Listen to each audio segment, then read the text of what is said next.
commencé si toi tu étais eux à leur place comme les Justin là-bas, les John Mwamba, tu n'existerais pas dans cette église. On a besoin des colonnes. Je veux que ça entre bien. Quelqu'un qui a supporté. Alléluia. Amen. Quelqu'un qui est devenu concitoyen. Il sait défendre ce que nous croyons. Nous sommes sûrs qu'il était impudique et qu'il a vaincu.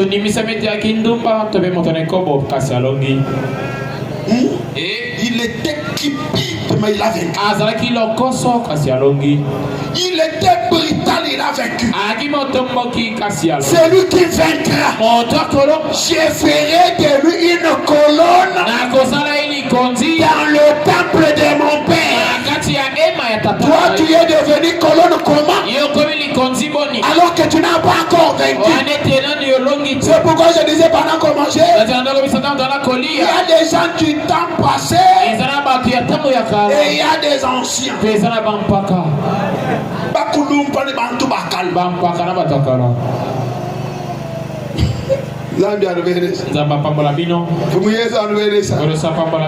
Qui connaît maman Brigitte? Voilà. Voyez ça. Vous ne les connaissez pas? Si maman Brigitte vient aujourd'hui, qui est-elle? Est-ce qu'elle est colonne? Si Wakal.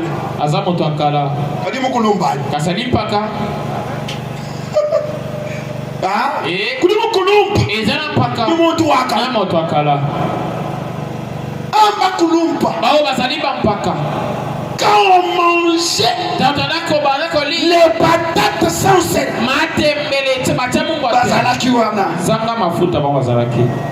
quand on n'avait pas de micro, ils nous ont écoutés.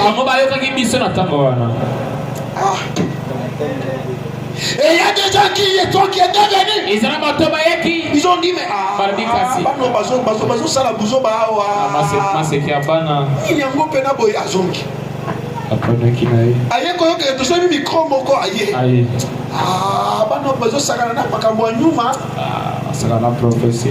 côté a bien mes prophéties wana azongi lisusu ayekoyoka ke makambo evandi ayekoya aza mutu akala mais bao babanda ko supporter wana bango de bapaka on a besoin d'un paka. Il y a quelqu'un qui dit mais moi je viens d'arriver aujourd'hui. Comment je serai aussi paka? Suis le chemin qu'a suivi les anciens. Observe leur faim et imite leur foi. Est-ce que quelqu'un me donne un amen? Un jeune garçon comme Fabrice peut dire Papa Shekina témoigne trop. Comment il a commencé? Il avait commencé comme ça. Il est devenu comme ça. Aujourd'hui il est ceci.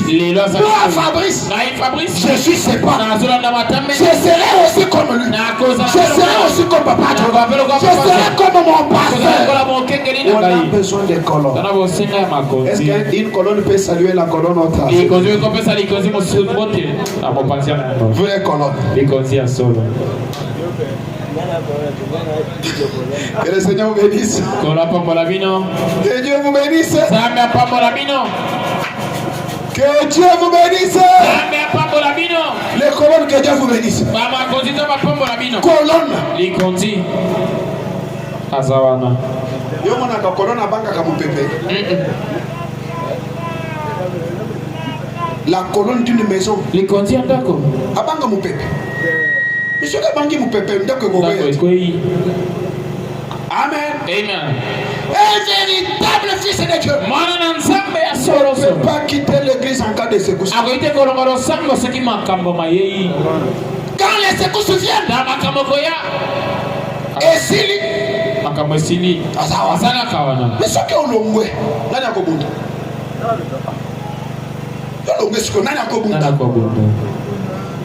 la colonne. Est-ce qu'on peut continuer? Yo petit. Frère Branham dit ceci. Je suis au... Ah, pas voilà. Écoutez. Tout est entré par la porte. Le paragraphe déjà 265. Jésus. Et celui qui vaincra, je ferai de lui une colonne. En d'autres termes, je ferai de lui une partie de la fondation. Alléluia. Amen. Ah Sylvain, tu n'étais pas venu au moment que Clément. Clément a vécu. Il a une colonne. Toi si tu fais aussi, Dieu fera de toi une colonne, une partie de la fondation. Donc même si tu es venu aujourd'hui, fais Satan. Dieu fera de toi une colonne. Alléluia. Amen. Alléluia. Amen. Donc on n'a pas besoin de gens qui, quand les choses deviennent difficiles, en 2026, j'ai résolu d'une autre manière. Au Longo Église, je m'en fous. Au Fininga, je m'en fous. Au Jolibiso, on s'en fout. Vous comprenez? Au Serwanaya, Église, ça, c'est une année du travail. Réalisation. Tu commences par la réflexion. Je réfléchis. Je travaille. Et je réalise. Et dans ce chemin-là, on n'a pas besoin de plaintes. On n'a pas besoin de rétrogrades. On n'a pas besoin de gens qui se battent en retraite. On a besoin de gens qui se battent. Il reçoit le coup. Il tombe. Il se relève là. Et il avance. Amen. Ma figure le lot. J'ai dit au église. Ma figure samedi. Dimanche au église. Ma cambia na longue église du Corée à l'Ikambo Songo to kola na ngoli susu. Na ben pété. Ça c'est louange qui le dit. Ce sont des décisions que je prends après beaucoup de réflexions. Je ne marche qu'avec ceux qui marchent. Je ne marche qu'avec ceux qui endurent. Je ne marche qu'avec ceux qui sont déterminés à réussir. Des vrais colons. Est-ce que j'entends un amen et un bien?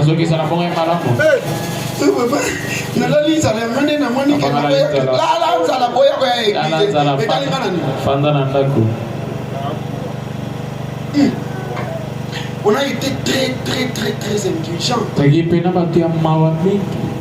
un certain moment, nous on a pensé que nous sommes beaucoup pitoyables que Dieu.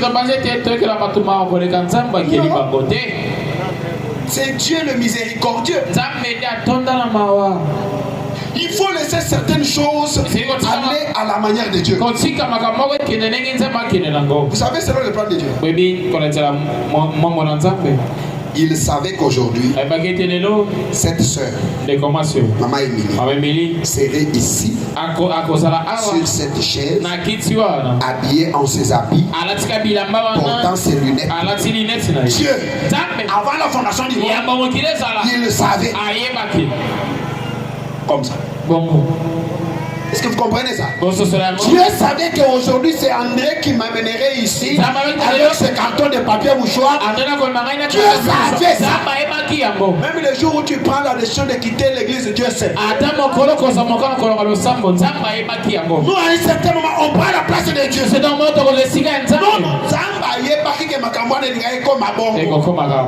Je vais dire à quelqu'un, même quand tu tombes dans le péché là, Dieu savait que tu tomberais. Est-ce que vous m'entendez? Dieu savait.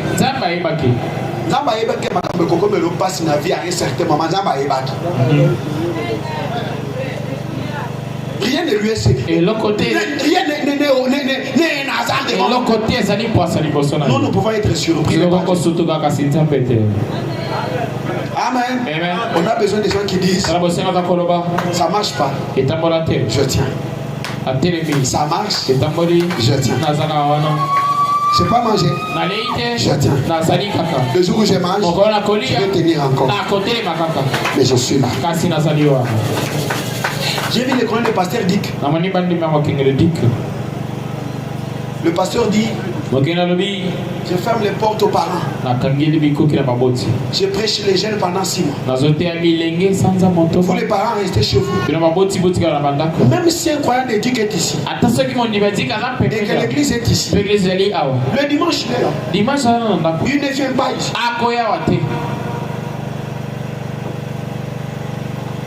C'est ça le genre de croyant. Ah, et vrai poteau. J'ai pas besoin de gens qui.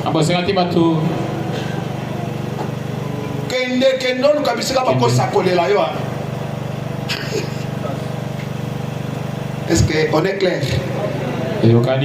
Moi je ne serai pas éternel. Moi j'ai pas un ministère local. Toute cette année que je ne suis pas allé, j'ai eu vraiment des difficultés. Même mon père spirituel, quand il est venu me dire, pourquoi tu me fais ça? Tu n'as pas un ministère comme ça. Tu dois aller. Mon père spirituel. Mais comment je vais aller? Je vais laisser ce croyant papillon.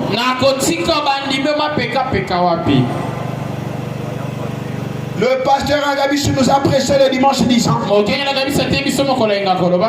que là où la sœur Sarah est assise, c'est notre frère Branham, c'est son poste du devoir. Il y a des gens qui pensent qu'aller à l'église et être au poste du devoir, c'est seulement prêcher ou être travail. Assumer une fonction dans l'église. Non, le fait pour toi de dire amen, c'est un travail que tu as accompli pour Dieu. Et lorsque tu t'absentes, celui qui t'écoute a mis absent là-bas. Un vrai croyant ne devrait pas s'absenter sans que son pasteur ne sache pourquoi il s'est absenté.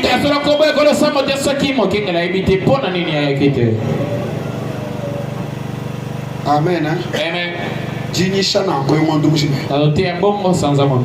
faire madame dit. En d'autres termes, une partie de fondation que lui donnerai. Je mettrai en lui la doctrine des apôtres des prophètes du commencement. Et je lui donnerai la révélation.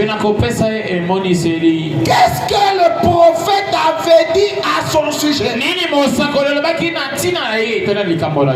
le conseiller, le prince de la paix, le Dieu puissant, le Père céleste, le Père éternel. C'est ce qu'il disait les prophètes et les apôtres. Celui qui peut vaincre toutes ces synagogues de Satan.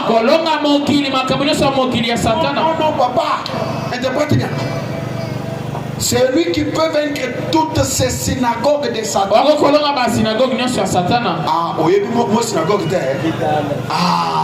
Celui qui vaincra toutes ces églises de Satan. Amen. Mais on côté déjà église au Bakomi, église au comme on a Satan tabernacle. Hein? Yo côté cette église au Bakomi satanisme. Mais tu vois pas dire que l'église a des ayats Satan. Alléluia. Amen. Au moment des hommes, nous avons dit message, on dit message. Oh papa, église tu m'as pas pentecôtiste ça la kawa. Tant on a pas ça maman. Ok, kuna na ba pentecôtiste poliani. Bidaini. On va prêcher quoi? À côté à Nini. Qui va rendre un éclat erré. Oye, c'est pénissement à Pongo. Celui qui vaincra toutes ces synagogues de Satan. Il n'y a pas de relation entre la lumière et l'éternel. Alléluia. Amen. Il y a certains trucs que vous appelez église. Au comica n'a entré. Regarde seulement comment les sœurs se sont habillées. Tu dis, ça c'est du satanisme.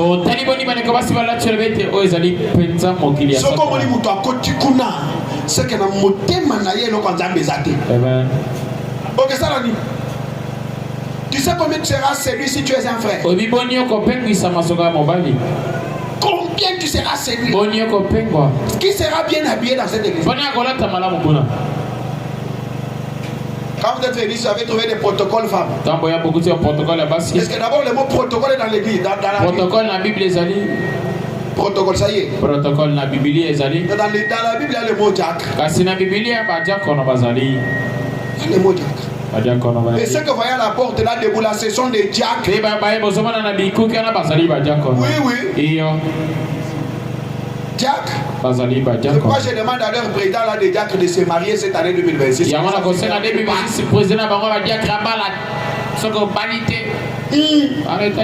maries, tu es diacre. On ne donne pas de diaconat aux célibataires.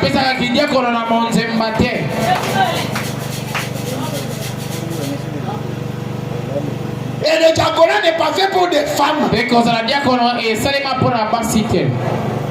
Que le diacre soit marié d'une seule femme. On n'a pas dit que la diaconesse, ça n'existe pas. C'est lui qui fait créer ces synagogues sataniques. Même si tu as un minute. Oh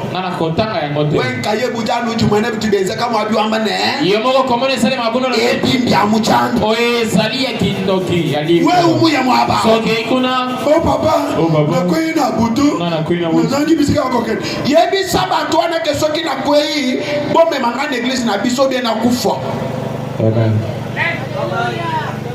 Est-ce qu'on s'entend très bien? Mais na kokende kuna on a passé na biso à voyager. Muto soki na sana confiance te. Fini ni kuto amena kazana fini. Ye kuto kote ngani. Eza lokola yo muto zalaka na kaneva ya mate akopesa bato bate. Tu n'as pas d'écriture de rester à la maison. On a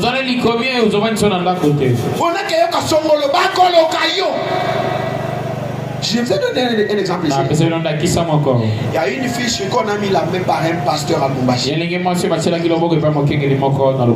Quand j'étais là, j'avais trouvé cette fille-là choriste. Dans une église. Choriste. Je suis revenu. Moi, quand je vais dans une église d'autrui, je n'ai même pas de temps de connaître telle soeur s'appelle qui. Tel frère là s'appelle. Ma relation c'est avec le pasteur qui m'a reçu. Je ne pars que là où lui m'envoie. C'est fini, mon séjour termine, je pars. Déjà ici, je reçois une invitation sur Facebook. J'accepte. Présentation. Papa, moi je suis tel. Merci beaucoup. Quand vous étiez venu, merci. Papa, est-ce qu'on peut parler sur WhatsApp? Oui. Le numéro. Papa, ce que je t'ai dit, tu ne vas pas le croire. Mais c'est vrai. Regarde. Depuis qu'il m'a imposé les mains, je commence à coucher avec les hommes même dans la douche. On commence à monter sur mon tour à condition molimo. Tu vas dire qu'on a des délivrances. Amen. Tu peux donner la tête à quelqu'un d'autre. Il commence à s'en servir. Et toi tu souffres. Je veux que tu dises à quelqu'un là. Je veux que tu dises au voisin. Je suis jaloux de ma tête.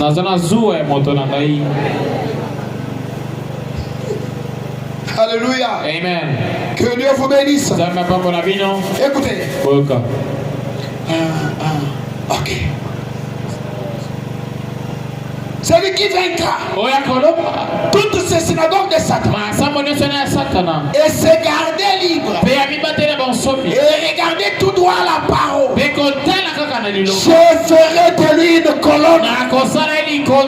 Et je le ramènerai au fondement de ma parole.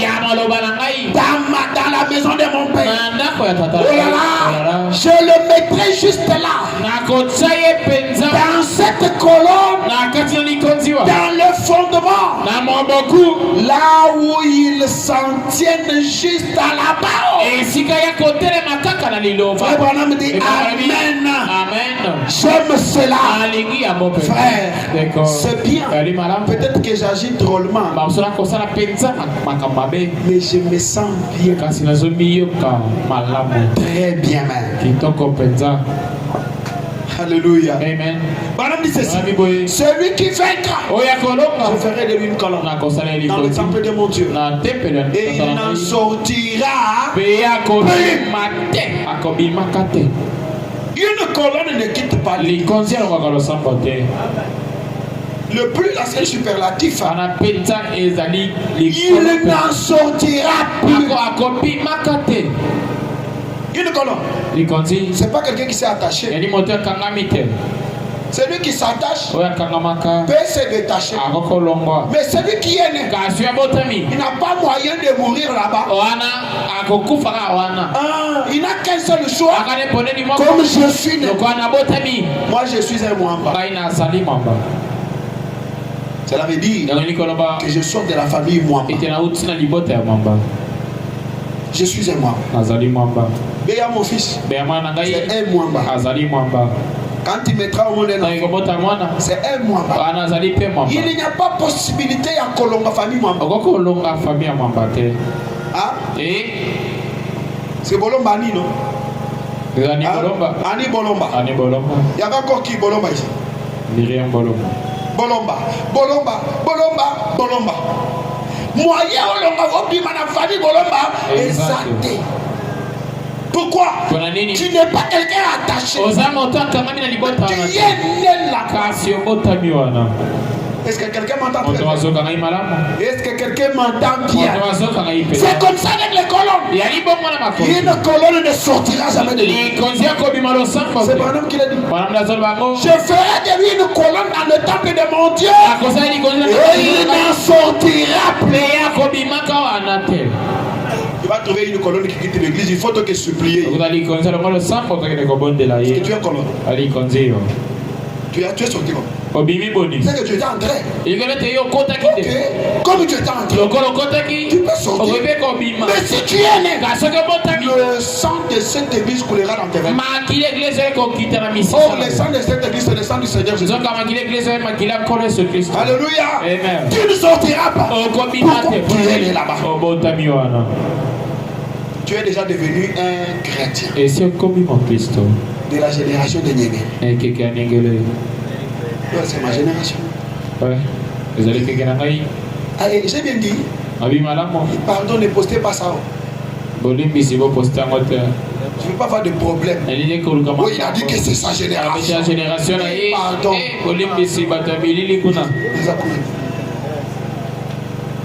Mais vous êtes les gens que Dieu m'a donné. Si je dis que vous êtes méchants, je n'ai pas péché. Amen. Alléluia. Amen. C'est Branham qui me donne le droit de William Branham dit, vous êtes les miens. Amen. Alléluia. Branham dit, je ne répondrai pas pour les gens de Paul, de Irénée. Je répondrai pour les miens. Et moi, quand j'irai au ciel, je répondrai pour l'âge de délivrance tabernacle. Je serai tenu responsable de ce que j'ai prêché. Et je veux que je bénisse moi, que je bénisse les miens.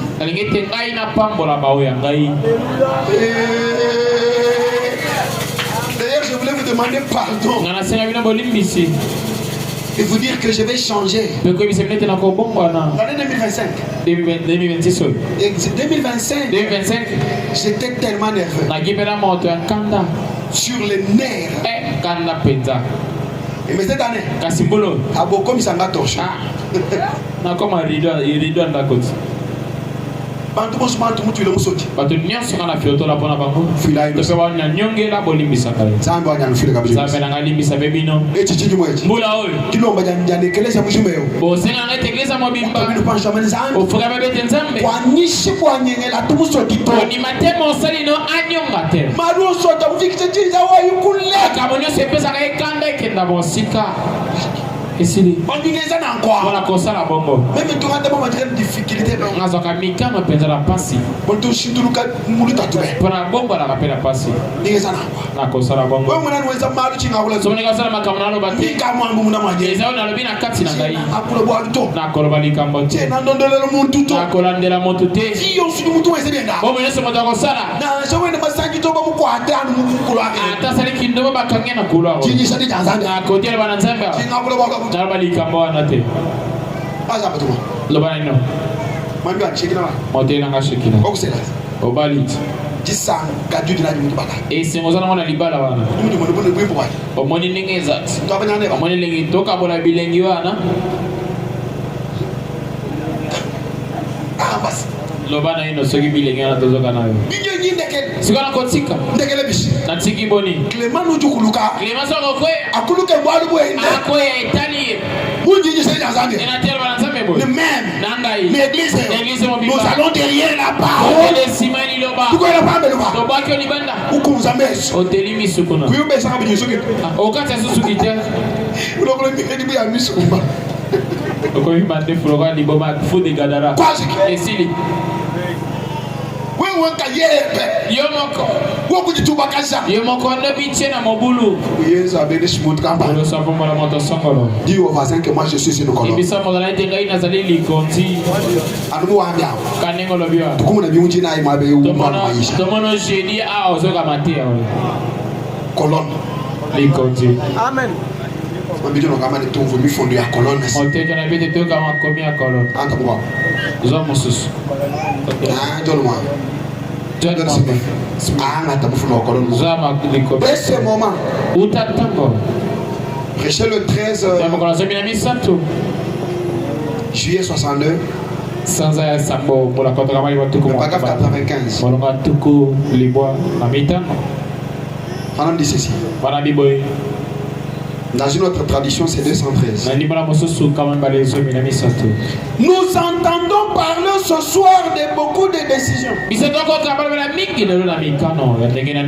À quoi servent les pierres sans un tailleur de pierre? Est-ce que quelqu'un comprend le contexte? Les gens veulent plus de membres dans leurs églises. Allez-vous prendre une décision? Rouler une pierre. Ça c'est une confession. Certainement. Mais à quoi sert cette pierre? S'il n'y a pas un tailleur de pierre là, avec la parole de Dieu, à deux tranchants, pour la tailler en un fils ou une fille de Dieu, pour qu'elle s'ajoute dans le bâtiment. Alléluia. Amen. Nous avons besoin de tailleurs de pierre. Ceux qui coupent les pierres par la parole de Dieu.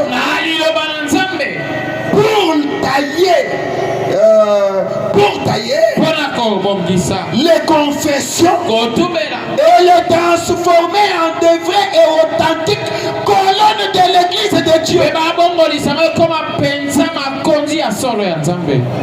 Est-ce que quelqu'un a compris? Convention. Campagne. On a fait la campagne. On a gagné 200 personnes. Toi, on a bandimi. On a besoin de tailleurs. Ce sont des pierres sans forme. On a besoin d'un prédicateur qui prendra un marteau. Alléluia. Amen. Qui va commencer à marteler pour pour faire de ces gens-là des colons. Et donc cette année, le problème est que le pasteur m'a